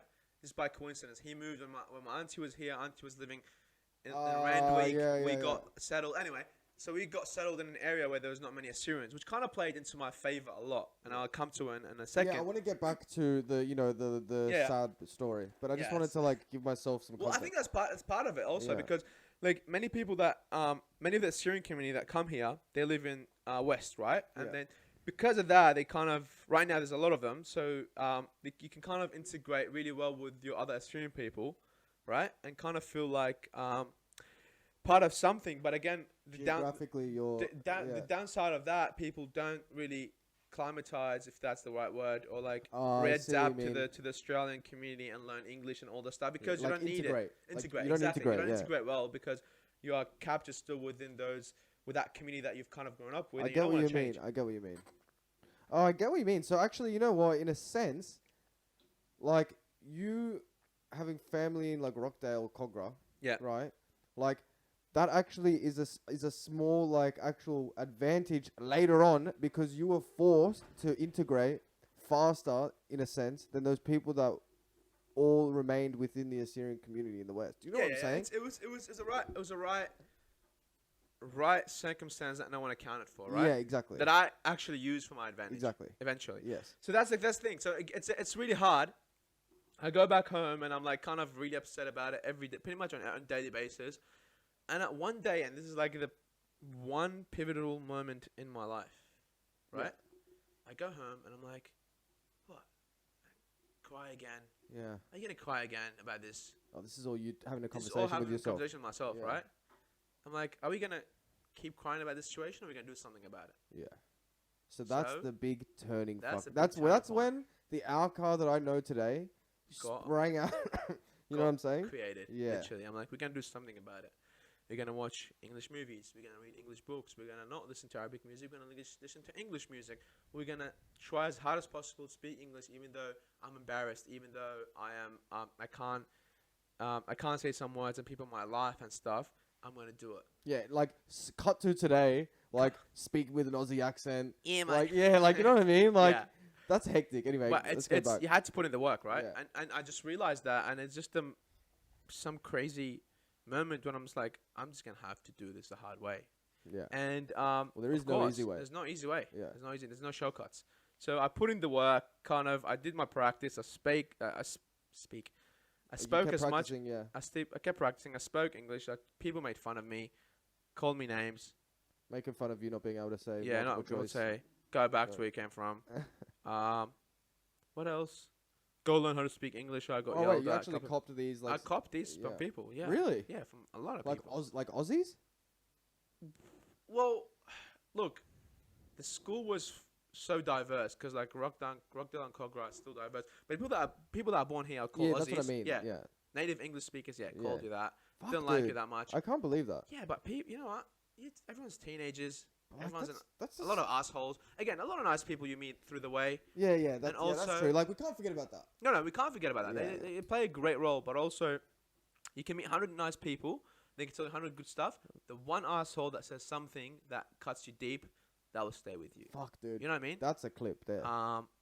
Clip that one. Yeah, There that's you a go. clip. Because like I remember this one kid like literally yelling at me like, and he spoke with the thickest accent, but he was born here. I don't know where he got it from. He was talking to me, go learn how to speak English. I was like, whoa, all right, sweet, I'll do that. Don't worry about it. Yeah. You go back and you're like, Yeah. actually, friend, I did. Yeah, Actually did quite well. Yeah. But yeah, so that was the big point there as well. And again, this is another moment, and this is why I should like, I was talking to you about like actually writing down these kind of things Yeah. that happen in my Well, life. dude, this is gonna be such a useful resource for you anyway. Like To you kinda can write it down. Yeah, like just listen to it back and just like Exactly. Like this yeah. at this point, I'd start using people's negative comments for my kind of own good. Like, As, oh, like, go fuel. learn English. No worries. I'm gonna go do that. yeah. I'm gonna show you. And then I'm gonna what? show you that Then I what can are you do gonna it. do? And what are you gonna do? Yeah. I'm gonna show you. I'm gonna take over. I'm gonna achieve whatever I want to achieve Oh, I know where this is going. based on what's happening. Yeah. So, I moved to high school, and I'm going to tell you this two funny stories before we get into a bit more too seriously. So the one funny story is this, my second or third day in high school after I've done well in the IEC, and people are like, you know what, you can move on, move to high school, you'll learn better. Yeah. I move in this history class, and the I guess the teacher wanted to do something good and get me to read from the book, Oh my read out God. loud. Yeah. Holy fucking shit! I can't tell you how embarrassed I was. Really. I was reading like the Yeah, but you know what? Person. Can I tell you? What? Like, I'm embarrassed to read in front of the class. yeah, no, but yeah, not, yeah. not Like I not can't what even imagine. Not fucking, what I, yeah, like yeah, how yeah. I read it. Yeah. And literally when he said, "Oh, can you read? Can you read it? Can you read this part?" As I like get to the paragraph, I can already hear people like, Oh, really? "Oh, here we go." I can already hear that, and Really? I'm like sweating, Yeah. I'm like nervous, trying to speak, Yeah. butcher it. Yeah. Eventually, I could not wait for that like 30 or whatever words, 100 words to just be over, so he can like tell me to stop. Yeah. And eventually telling me to stop. I'm like, shit, that was hard. You did it. And it was just funny because I still remember people like just like sighing and saying things from behind. Regardless, it's a funny one. Yeah, literally. Yeah. Oh, here you go again, this kid again. No, I would have been like, the person goes to. Oh, like whispered yeah, to the teacher. Yeah. No, you couldn't. Like louder, please. Anyway, the other funny story which I'm gonna tell you, and then we go back to the school, is an encounter at McDonald's. So, me and my brother, we go to Macca's Yeah. to and if you like ice cream, the Sunday mix. Yeah. Whatever. Yeah. So, Yeah. One of those. One of them. So we look at it. I'm like, we'll get ice cream. We can get ice cream. We just point at the picture. They know. They'll get us. So we go to okay, we go yeah. to that. We go Oh to the yeah, I queue. forgot about the language No barrier. language. Yeah, yeah, So yeah. again, remember, no language. Yeah. So I go to the barrier. I'm like, hello, can you get one of this? Yeah. Point. I'm pointing my hand to the wall, pointing to the Yeah. sundae, Yeah. chocolate sundae. Yeah. So the lady gets it, $10, whatever, gives her. Gives us the sundaes, but there is no spoon. Oh my god. So now you need to figure out how to ask How to where's ask the spoon. spoons at. And also, let me give you context. There is no there were smartphones, but I don't have one, so I don't have Google Translate to kind of translate things. Obviously. Just trying to set up the context. People are like, oh, it's translated. Nowadays it's a bit easier. But I go to the girl, and this is funnier in person if I do it because you're going to see it. And I'm like, I point to the sundae and I go with my hands like, and gesture like eating it. Yeah, Like, yeah. And she's like, oh, spoon. I'm like, yes. And that's That's how you how I learned learned the the word word spoon. I literally look at my brother. I'm like, how are we gonna ask them? What is this called? Yeah. And we couldn't figure it out, so we have to go and play like How a man's deaf, that? a Like- deaf like. do like a mime. Yeah, like a. Can you eat it? Anyway, Yeah, so he's like miming, getting like scooping ice cream out of it. exactly. It's just a gesture, and she gets it, and just trying to kind of. It's funny because people actually don't understand when I say no English, so that's how like the level of English I had. Yeah, like on that's me. a good way to explain it. Exactly, like Yeah.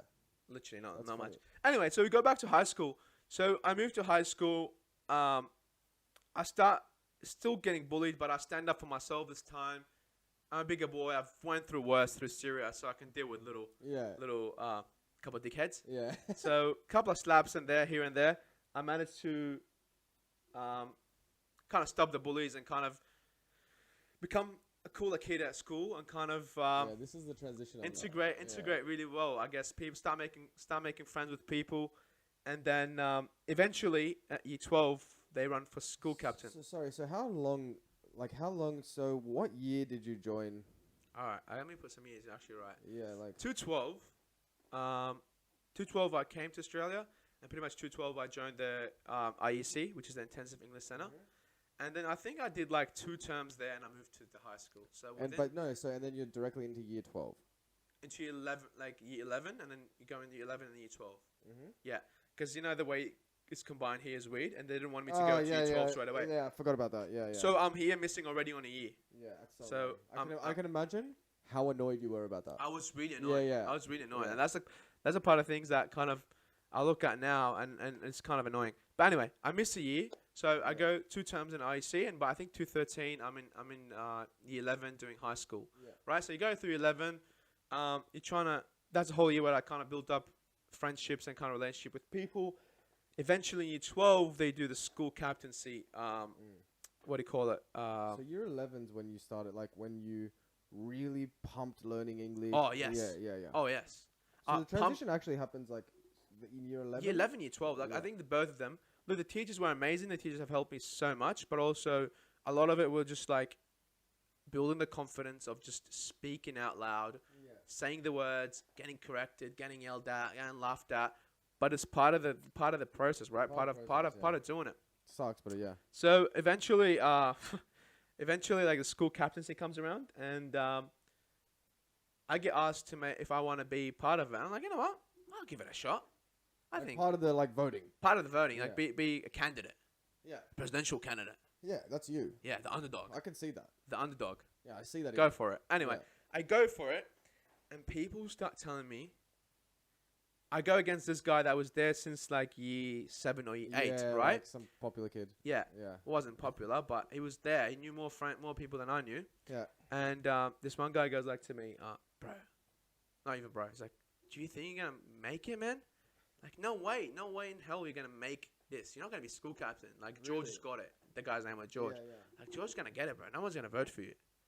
Who says that? Some asshole. Yeah. And I'm like, yeah, bro. Don't worry. We'll see. Yeah. We'll see about that. We do the speeches. So everyone does their speech. I was shaking when I was doing my speech because, again, not much practice. I mess up some word, but I'm like, you know what? It is what it is. Yeah. I'm still. What is your speech? Like, what are you talking about in this speech? You say, like, why you want to be and what are you going to represent and what are you going to do to the people. And you're speaking to the students as well. So it's like your cohort. So they know you. They don't even give a shit about what you're saying. Yeah. So eventually, the voting comes in. And then I get called, like, a couple of days later, or whatever, day later, I get called in the principal's office. And then as I'm leaving, that guy actually is in my class. The guy that told me, oh, don't worry about it. George's going to get it. Don't even bother. What are you doing? You're going to lose, right? What do you mean in you? Like he was in that class, that one subject that we were doing together. He was sitting in this couple of seats away from me. Anyway, someone comes like, Awkar, principal needs you. Go up to the principal. And then her and this, what is it called? Year advisor. Go like, yeah, congratulations. So you're the school captain. Whoa. And I'm like, oh my God. Yeah. And this moment sets up a streak for me to kind of follow through. Sets up a big push for me to kind of start trusting start kind of believing in myself, trusting the process, understanding the way that things can go. Yeah. I go back to the class. I go in and I go to the guy. Guess who is your school captain? Me. Yeah. That was, again, you're another great a vindictive motherfucker, moment. and I like it. Sorry? Yeah, you're a vindictive dude, and I like it. I'm like, yeah. Bro, you doubted me. I'm your school captain now. Yeah. And yeah. and I Tuck your shirt in. Tuck your shirt in. Get out. You can't do that. Yeah. But I was still nice to him. I just gave it to him. I'm like, guess who your school captain is? Yeah. Me. Yeah. George is vice. Oh, George. I love George. George's George's a nice still guy. up there. Yeah. George's a nice guy. Look, George but he's still- vice. yeah, He's vice yeah, president. Yeah, Nothing's gonna happen. count. Nothing doesn't do anything. Yeah. If you listen to this George story. Yeah. But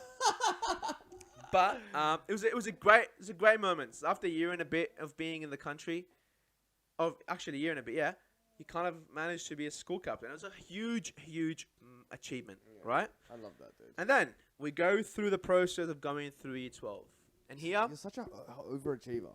You get into this school in Syria, right? The principal doesn't even want to let you in, and you fucking pump the test and like mail it to her with a bullet. In the fucking I did not do that. But yeah. And then In a more metaphorical way. Yeah. And then you come here, you get put into English Learning Center, right? Or whatever. Go into this high school, school captain. Dum. Yeah. You're fucked. You're such an overachiever. So, I genuinely don't think I'm an overachiever. I think I'm just so hungry for like opportunity. Then once I'm presented the smallest opportunity, I make the best out of it. Yeah. Because I've got like probably 2 chips on my shoulder, and you know that because you know me personally. Yeah. But like, I just put in the amount of It's not that I have a choice. Yeah.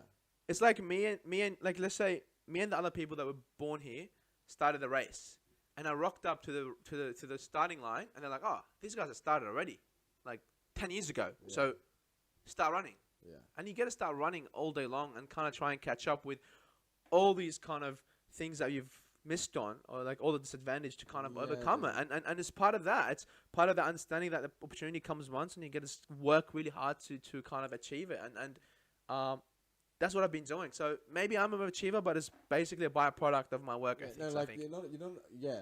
That's so. Like I'm not. You're not an overachiever. You're an exactly as much as you should be achieving achiever. Like you're achieving exactly what you mean to achieve.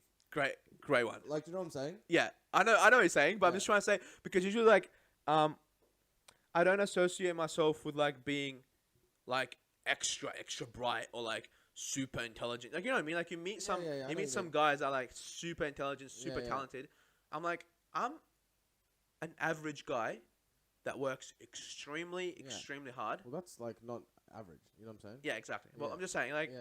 the abilities, the kind of resources that I've been given, Yeah. have been actually, if anything, way below average, Yeah. way more disadvantage. And you just start managing to kind of look at the positive in every negative moments and trying to make the best out of it. Yeah. Right? So essentially, that's kind of the process. So I go through year 12, and then I study my ass off. Dude, the motivation that you have is just incredible. Study my ass off with my best friend, and shout out to Dennis. Shout out Dennis. Dennis What's is his last name? Shout out the last name. Dennis Kush Nagugi. All right, nice. There you go. There you go. Did well. I'm not even gonna try. No, don't even try. Yeah. So Dennis was my first friend from the IEC, because he was a migrant too. Yeah. He migrated from Kenya. Yeah. And we became just best friends and went through IEC high school together, and That's so cool, and man. just went through HSC. So we studied really hard together. Again, we had different subjects. I wanted to be an engineer. Yeah. He wanted to be a nurse. Yeah. So he was doing his subject. I was doing my subject. And I changed my mind last minute, and I decided that I want to be an architect. Yeah. So, still doing all the math, physics, engineering studies, English, and all the subjects. Yeah. I do well, and then I managed to get myself into a double degree at UTS. Dude, this is just incredible to me. And this is It just blows me where, away, again, dude. another Like- now you're looking back at it, like- this is the moments that I can see, like I can connect the dots looking backwards, yeah. but back then I did not even imagine these things happening. Yeah. Of So- course. So I get into a degree called Yeah. Bachelor of Design and Architecture Yeah. and a Bachelor of Creative Intelligence and Innovation, Yeah. which is a double degree at UTS. And here I start again, because if you think high school was hard, if I thought high school was hard, and I thought like, oh, there was some bright people, you go to uni and you meet like the extra bright, Yeah. the extra edge, you know, Yeah. the people on the edge, the people from private high schools, the Yeah. like super achievers, the 99.999598. Yeah, it's crazy. Yeah. These guys are the guys I'm like kind of have to deal with right now, Yeah. or not deal with, like kind of Yeah, that's what I was about to say. Like, I speak English, grew up here, and this and that, and I still didn't get into architecture straight after school. So I don't know what the fuck, I don't know how the fuck you pulled this off. But anyway, keep going. So Fucking unbelievable. All right, Andre's a bit annoyed here. Yeah, anyway, go. He's not liking it. Yeah, no, I love it. Nah. I fucking love it. So you go to university, and it's kind of a new, different world, right? Yeah. Again, my English is better, but my English is still developing. It's still a Yeah. work in I progress. can't Until see, like, I this can't day, imagine this. it's work in progress, right? Yeah. So I'm writing essays, I'm doing architecture, Yeah. and you know how architecture Yeah, is yeah. so demanding. Yeah. But first year, I think first semester, I was somewhat an average, but I was putting a lot of hours and people could see it. But eventually, I caught up with like majority of the people, Yeah. right? By second year, I was like, You know what? Now that I think about it, like, did I just cut you off? No, Because I'm no, doing that. no, Like, no, I'm just fucking, do I'm it. cutting all over the joint here. do it. But now I'm thinking about it, it's funny that like, see, architecture is one of those degrees where it's like, I know you need to write like all the essays and shit. Like, Yeah. trust me, there's like I hated that as well. But it's actually one of those degrees that's kind of well regarded, but also does like you can the main median of like, translating your ideas to someone else or like describing Yeah. your ideas is like drawing and stuff. Do you know what I mean? So that's Yeah. so interesting. Like you at least you have a bit of an edge for the fact that like, you know what I mean? You're Yeah. just as capable as everybody else in that sphere, which is super cool. So I can imagine you catching up pretty quickly to the rest of the cohort. Exactly. Yeah. So that was definitely a point, right? Like it is, you mainly do through your drawings and through your Yeah. your all other mediums, Yeah. but also you still need to present your idea and stand up there, Yeah. talk about it, Maybe that's why you're so good at doing like the speeches. diagrams and shit. Oh, diagrams. Yeah. Yeah, I Like, think so. you know what I'm maybe, saying? maybe. You're actually right. Maybe I don't even know, but eventually, like it's. I get you. I get your point. But it's not like I'm just doing law, right? And I'm writing like. That's what I'm saying. That's what I mean. Yeah, exactly. Or like medicine, reading like fucking like all the definitions But again, of like if these I crazy. did, maybe yeah, I'd be like super good at that. But again, Yeah, that's true. I had passion for That's architecture, true, actually. right? I Yeah, had yeah, passion for yeah. architecture, so I did what I had to do for this degree. But also, you had to stand up there and present and get like academic telling you and talking to you yeah, with yeah, it's fucked. juxtaposition and Yeah. da-da-da-da and all the big words. And you're like, Yeah. whoa, it's going on Yeah, here. everyone calm the hell down. Everybody, calm down, please. Yeah, I am struggling. yeah, And then you had to write some essays, of course, and you had to do your portfolio and write your ideas and all that's hard. Like Yeah, you're it right. takes people maybe an hour to write their like description of the idea. It took me like 4, yeah, dude. but I had to do it. I Took had me to like 8. I'm just Think saying. about that. I'm fucking just. I'm all over the joint when it comes to the writing. No, you're just perfectionist. Yeah, that's true. Yeah. Anyway, keep going. Again, and then yeah, you'd write this down, and you have to be careful of your spelling and all this other stuff. But eventually, I managed to kind of catch up with everyone by second year, and That's then incredible. here is the big story. See, that's hilarious. Like, you go to high school, you catch up with those motherfuckers, You know what I'm saying? Yep. You go to thing, then you're behind again. Fuck. Boom. Yeah. You catch up again. What of it? And I know you, so I know where the next, where the next year takes you. And I'm cheating. I wish people could see your face. Oh right my now, god! dude. Yeah, actually, because I wish people could see your face right now. He just did the most excited, little boy face I've ever seen in my life. Go, tell the story. All right, so second year comes of my architecture degree, and then an email comes about this scholarship called Made by the Opera House, will stand for Multidisciplinary Australian Danish Exchange Program, and it's basically a program that's kind of again, it explains it. It's an exchange program between Denmark and Australia, and it's all about kind of rekindling this connection of Fjorn Utzend. You were nearly gonna fall off that chair. Oh my god! Too relaxed. Anyway, go. You're gonna fall again. All right, you're gonna fall. He's like just tilting his chair, and he's gonna like flip, and I'm just gonna laugh. Yeah. Anyway, so it's all about rekindling the connection of the Australian architects and also the Danish architects to kind of because I heard that relationship soured after the Opera House. But kind of to bring the Utzend design principles and kind of his legacy back into the play. So because I love the Opera House and taking it back, and because it's a place that I used to visit I've visited multiple times during my just years. to give you guys context, he fucking at lunchtime he wants to go look at the Opera House. Yeah, that's great. I love the Opera House. Yeah, it is the best. I agree with you that it's the greatest thing I've ever seen. It's the best. And every time you go, you see something different. Yeah, I know. Every time you go, you just take different pictures and fall in love every time. Regardless. Yeah. So there was the scholarship. Bad the Opera House. So I'm like, maybe I should give this a go. I think I can give this a go.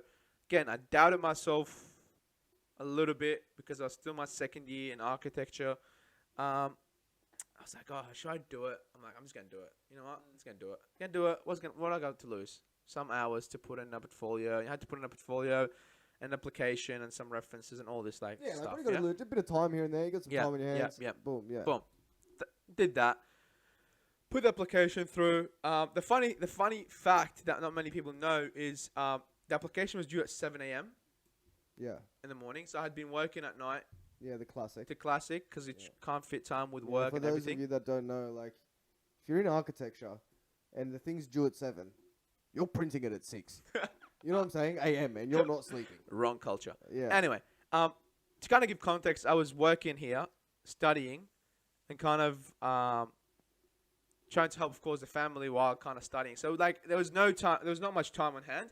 So it had to be a bit of a night thing, right? Yeah. Anyway, I'm ready by 2 a.m. to kind of save this file and send the PDF, right? No. This is worse. What happened? You are only allowed to upload a 10 megabyte file. My file is 200 megabytes. Yeah. Oh my god, I panic. Yeah.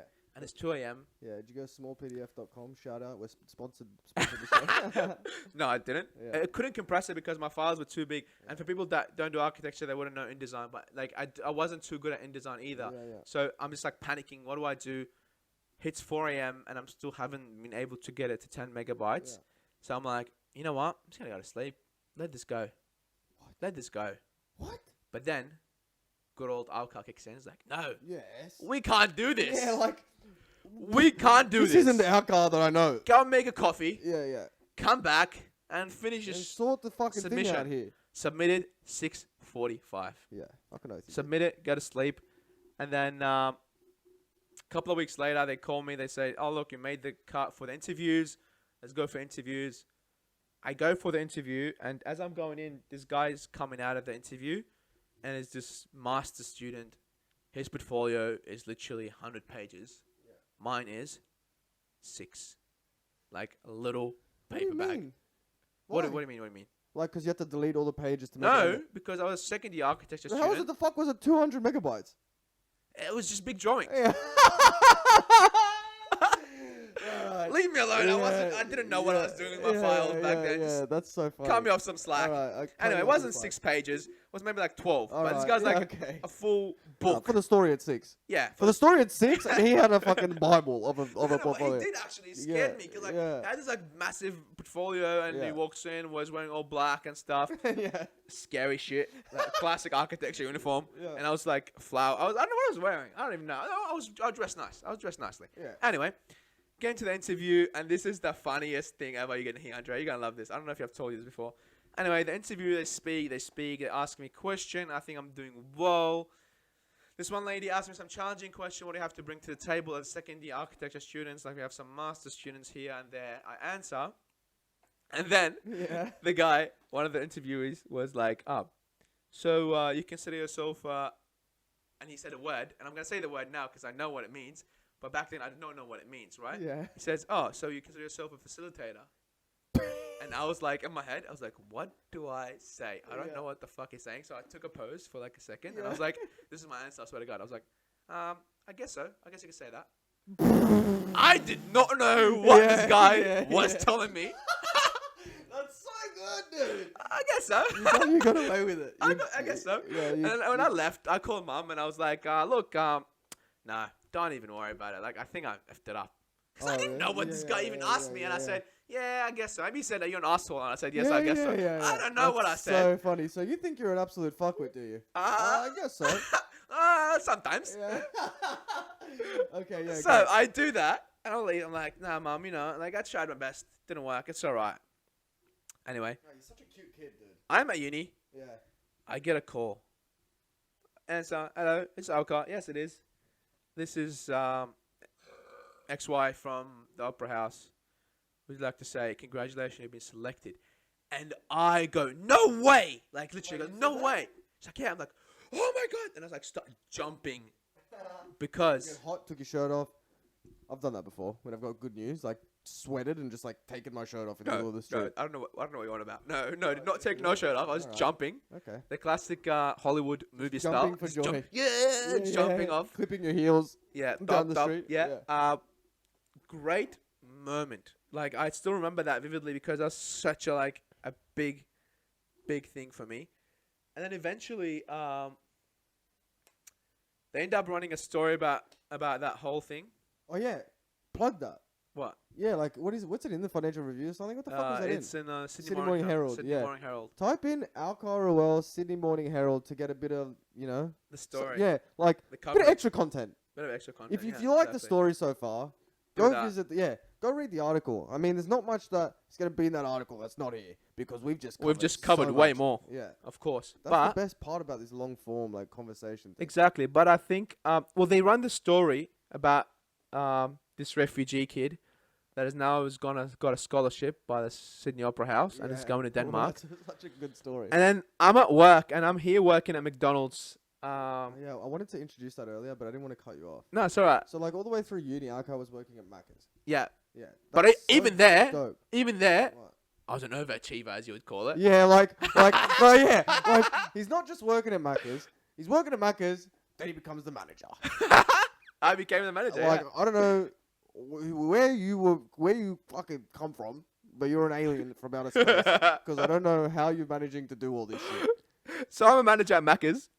Conjure your way into not having to make burgers and shit, just walking around flipping burgers. Yeah. Flipping burgers, making the best burgers ever, best customer service. So if you came to Macca's while I was there, you were getting the best stuff ever because I was there. Anyway. Yeah. No, did my best. I'm at work. They run the story. I get a call. They're like, look, there's someone from ABC Radio want to interview you. That's hilarious. I'm like, I'm at work. They're like, look, just jump in just on the phone. You're going to be live. They're going to ask some question. Anyway, do that while at work. Perfect. And then, half an hour later, another call comes in. It's like, can you make it at 6 o'clock at ABC? I'm like, what is it? It's like, you're going to be on the news. You're going to get interviewed live. I was like, holy shit. Holy fucking shit. And you can find that as well. If you search Awkar Ruel, I think ABC interview, you'll find my interview. Is this ponytail Awkar? Me with a man bun. Yeah. Yes, that man bun Awkar. God damn it. Yeah. Anyway, that happens. I go. I am nervous as fuck, But the man. English good now. Like, Better. yeah. I fuck it up. If you listen to it, you listen. I fuck up a word. You know what? I'd love to see it. I'm gonna see it. If I have time, I'll link it in the video. We'll link Like, it. if I have time, I'll put it in the thing right now. Okay, ready? Yeah. Right now, I'll put it in, Oh, okay. and now we're back. We're back again. Maybe I might not do that. He might not do that. There's a big chance I'm not doing that. If not, I'll put the link in the description. I'm to the gonna video. force him to do it now. No, I'm not doing it. He's putting excuses now. Like, I'm not doing that. No, you're not doing I that. might do it. No, we'll put the links anyway. Regardless, anyway. Yeah, either way, the link's in the description. So, I think apparently I messed up. I don't remember exactly now, but I think I messed up the word cliche, and I say something like cliche or something. Anyway, I messed up some word. Classic Awkar. You know, keep it original, authentic. Yeah. Fuck But that kind of gives me a really big coverage in the community and kind of puts me in this light spot, which is both a huge blessing, but also a bit of a problem for me, because I take this very seriously, and I take that people now look up to me, and I have to kind of perform. That's very you. That's very you. Perform to kind of inspire the next generation of the migrants coming in. Wow, dude. Right? You've taken a big weight on your shoulder here. I have. And you know what? Like, not cutting forward, but knowing you today, I think personally that you're fucking fulfilling those roles. Like, you're filling those shoes perfectly. I love you, man. Thanks so much. Yeah. I love you. Like, I don't know much you're about the nice. Syrian community, but from what I can tell, Yeah. like, you're killing it. Thank you. Yeah. You're You're doing a a good legend. job. You're a legend. And, like, you should continue to do a good job. I'll keep doing my Yeah, best till the day I I drop. I believe that you will. Anyway. All right, so this is the moment where you take on that responsibility. So I do take that responsibility on and kind of become this person that's highly viewed or highly regarded within the community, just as a person that put in the work and kind of try to achieve whatever they achieve. And again, and remember, I'm like 19 here. Yeah. 19, prime of my stupid time. Yeah. Stupid time, youth time. Oh, that's so true, actually. Yeah.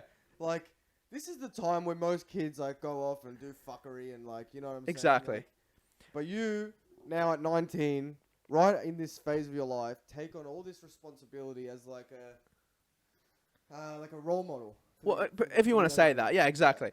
And again, I think even before that, I had already, of course, I've had my share of fun and I've done really fun stuff, but I've always been responsible because I've always realized that I've got, my future depends on me, it's in my hands, but also my family depends on me to kind of be the best that I can be, and I can kind of give back to them and provide to them. And I owe my parents a lot and my sister a lot of, like, especially my parents, I owe them a lot of things. They've sacrificed pretty much their lives for me. So I had to be the best I can be, and I'm still trying to be the best I can be so I can provide for them and make sure they live the best life they can. Yeah. Anyway. You're doing a good job of that. Thanks, brother. Yeah. Shout out your brother as well. My brother, Ruel, the best guy ever. Yeah. He's had my back since like day one, so big shout out, and he's been like a great supporter of everything that I've done, and been a great as well support of me, and of course support of the family. So me and him pretty much, and a great ally. A great ally. Yeah. I love him, and it's just me and him are pretty much support the family. Yeah. And kind of it's a big responsibility. It's a huge responsibility actually for two people that are starting from zero and have this responsibility of take care of other people as well. Yeah. Anyway, back to the story. So I make it. I get the scholarship. I make the news. Now I'm going to schools, right? Speaking about my story to inspire other kids, and I love this part because finally I can see myself doing something that is helping other people, right? And volunteered my time here and there, went there, did the speech, did the speech, and I really hope I've inspired people.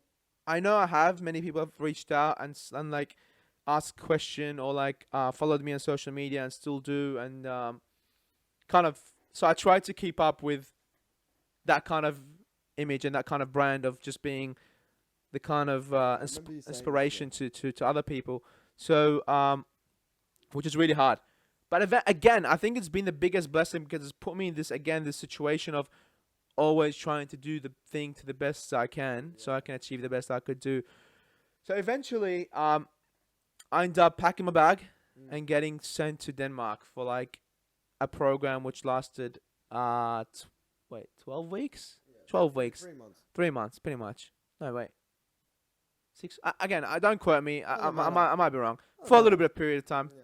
2 to 3 months. Let's just say that. 2 to 3 months. The really funny part here, Andre, is like I step back for a little bit and kind of go back to Syria. They're like Syria, Awkar, right? I'm like, dude. We're doing that right now. Yeah, we're doing that right now. Yeah. But I did it then. Oh, you did it then. I'm like, Yeah. dude.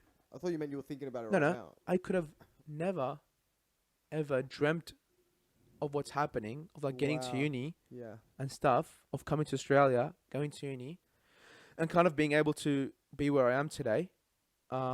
To even see myself being sent to Denmark on a scholarship. Yeah. What is going on here? Yeah. Right? And I go with the 5 Australian, with the 4 other guys guys and girls that got selected. Yeah. And we go there, we do our exchange, I do some traveling, and I come back, right? I come back here, and here I land a job at an international architecture firm. Shout out to Grimshaw Architects. Yeah. Well done. Where actually I start working, and again I start kind of proving myself. Wait. And again, from the and again. Started from the bottom. Yeah, started from the bottom. But I'm now here. Yeah. Where were we? Oh, yeah. Still doing diagrams. Yeah. No, it's alright. No, Again, no. making moves. Yeah, but it's funny. That's another step in the chain. Like a big international company to be the first place that you work in the industry. Exactly. This massive international corporation that's pumping out buildings to a scale that most architects don't get to experience for a while. It's been crazy. Yeah. And I worked on my first project that I worked on was the Sydney Light Rail. For the people that know that, of course, that project is a huge project, impacts thousands of people's life on daily basis, right? Yeah. Commuting and doing How stuff. cool is that you work That's for the best thing ever, right? So Yeah. now you see it, you walk past it, it's amazing. Worked on many other projects. Essentially, you start kind of developing and growing into that role. Finished my architecture degree and then did my creative intelligence and innovation degree while doing it simultaneously. I forgot about that. Yeah, Yeah. doing it simultaneously. And here we get to do something called a capstone project, which is pretty much like a big project that you can kind of work with different people. Ended up landing a kind of a partner, which was Google, right? Yeah. So me and my team, or the team and I, ended up becoming like kind of sponsored by Google, and Google was like kind of supporting us through this semester, which was amazing again because then we were so good that they kept us for the whole year instead of just 6 months. Yeah, So they that's kind of hectic. sponsored us for the whole year. So technically had a placement at Google for like a year. Did some innovation internship at AMP, innovation team. Bro, I didn't So, know like, any about this. really? Yeah, so tell me about that. So that was like part of the course. You meant to find like an internship and do it. Yeah. And I landed one at AMP. What is AMP? AMP is like the financial institute. What are you doing there? I was doing I was part of the innovation team, right? Yeah. And pretty much they were, for them, they were innovating some stuff with the financial industry, and I was just like helping and just kind How of. interested were you in that? I think I was interested. Because like knowing you, like you follow the markets, you follow the stocks and that. Does That's that good. come from there? Or does Not that- really. No, that doesn't come from there. But I'm just like you know me. I'm just like a creative guy that loves solving problems. Like I think that's Yeah. what I enjoy. Yeah. Like you're a put a firefighter. You're the fire department. Yeah. fireman You're with Rockdale Fire Department. huge yeah. Rockdale. Yeah. Did you say Rockdale Fire Department? Yeah. Oh my god! All right, something like that. Yeah. So I love solving the problems. I just love being able to kind of creatively go through issues and kind of solve it. So there as well, they had some not problems. Again, I wasn't doing much. I was interning, so I was doing all the like small little things, but just being exposed to the culture of innovation, user interface, experience like UX design, user experience it's super design, all the interesting, stuff. Anyway, great. Then ended up kind of again. Then after that, I did the Google thing. Tried to kind of secure a gig with Google. Things fell apart because of some structural. What do you call it? Not structural.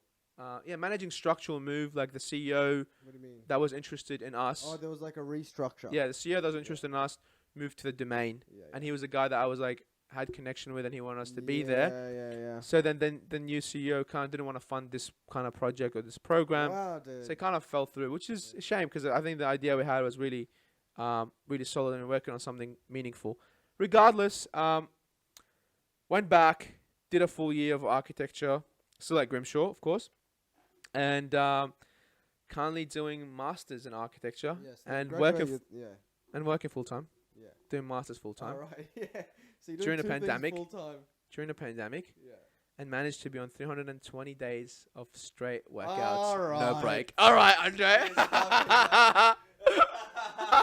You fucking asshole.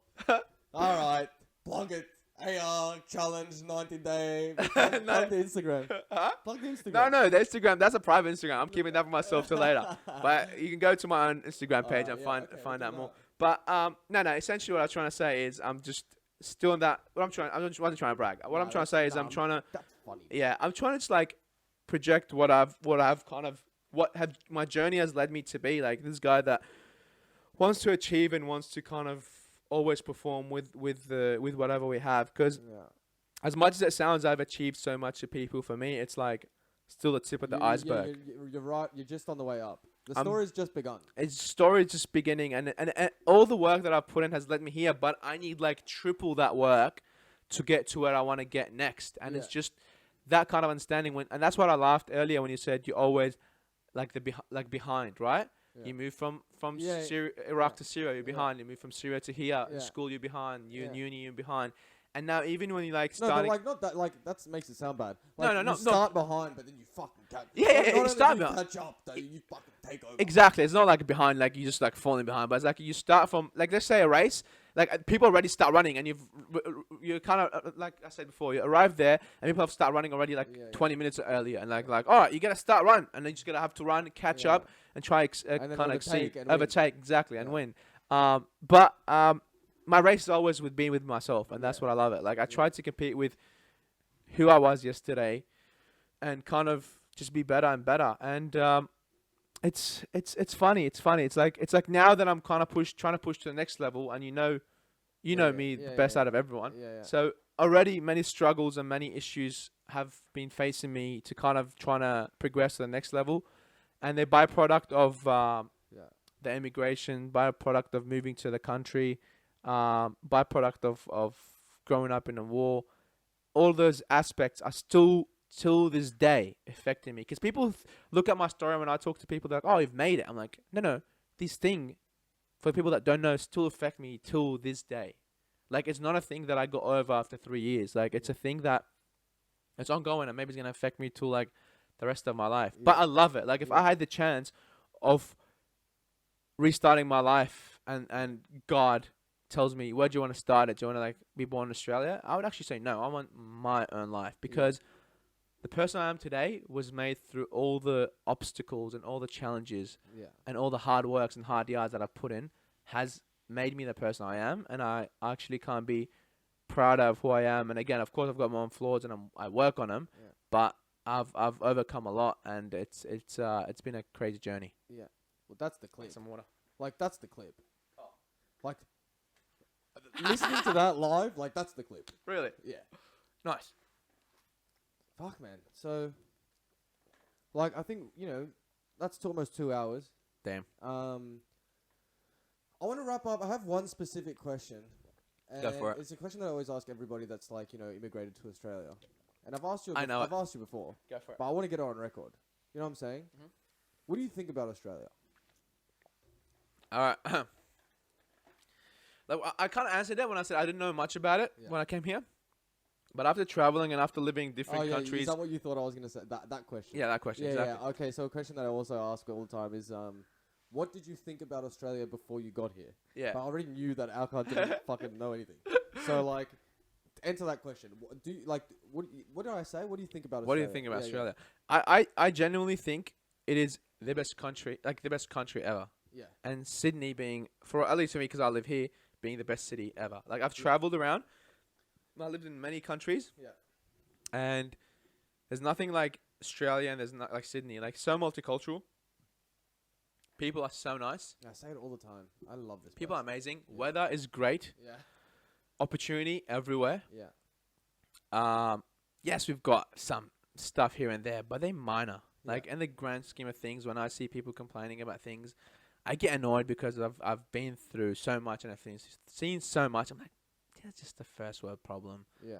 Whatever, get over it. But Australia's, I think, their best country. It's like I love that. That's like I knew the answer to the question. And Yeah. I just wanted to get it out of you. it's just like it's amazing. I've read this somewhere, so this is not my quote, so you can't quote me. It's like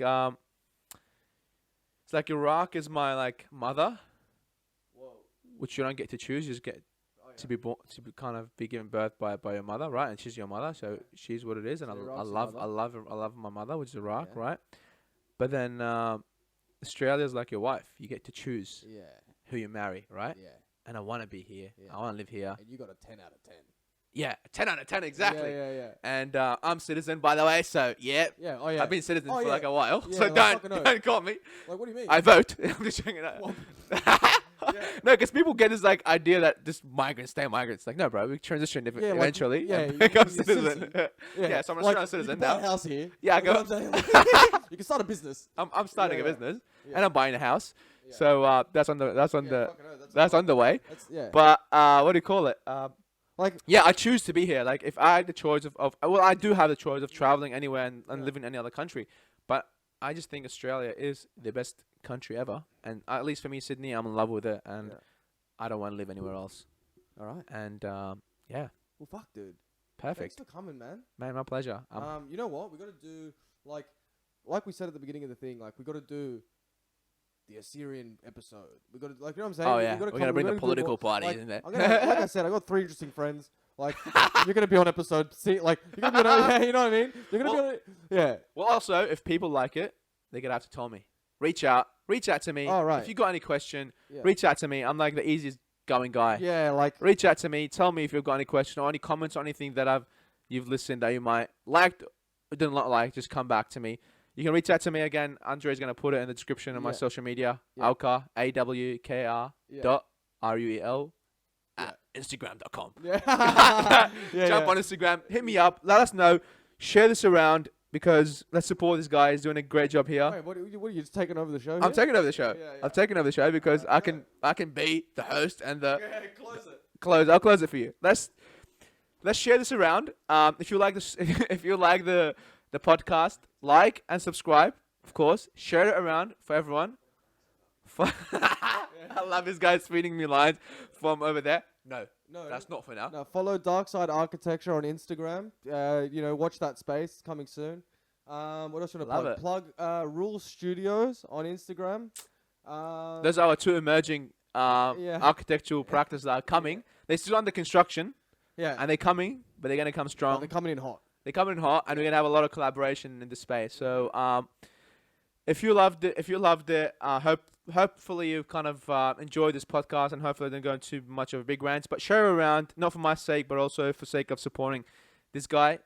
He's starting his podcast, and I love what he's doing here. So let's just give him some support. He's a great guy. You're the best, man. All right. Love you. You're sick, and I love you. Take care, everyone.